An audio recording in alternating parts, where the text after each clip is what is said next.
ಕಾಡು ಸುತ್ತುವ ಆಸೆ ರಾಣಿಗೆ ಕಮ್ಮ, ಕಾಲು ಇಟ್ಟರೆ ಸುತ್ತ ಕಲ್ಲು ಮುಳ್ಳಮ್ಮ. ಏಳೋದು ಬೀಳೋದು ಬಡವರ ಪಾಡಮ್ಮ, ನೀವ್ಯಾಕೆ ಹಾಡಿರಿ ಈ ಹಳ್ಳಿ ಹಾಡಮ್ಮ. ಇಲ್ಲಿ ಬೀಸುವ ಗಾಳಿ ಊರಲ್ಲಿ ಯಾಕಿಲ್ಲ, ಇಲ್ಲಿ ಸಿಕ್ಕುವ ಪಾಠ ಶಾಲೆಯಲ್ಲಿ ಯಾಕಿಲ್ಲ. ಬಂಗಾರ ಸಿಂಗಾರ ಸಾಕಾಗಿ ಹೋಯಿತು, ಅರಮನೆ ಆನಂದ ಬೇಸತ್ತು ಹೋಯಿತು. ಕೆಳಗಿಳಿಸುವ ಮನಸ್ಸಿನ ಭಾರಗಳ,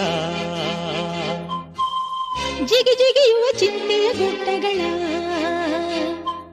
ಬೆಳ್ಳಿ ಹಕ್ಕಿಯಾಗಿ ಹಾರಿ ಹೋಗಿ ನಾವು ಸಂಚಾರ ಮಾಡುವ ಬಾರ.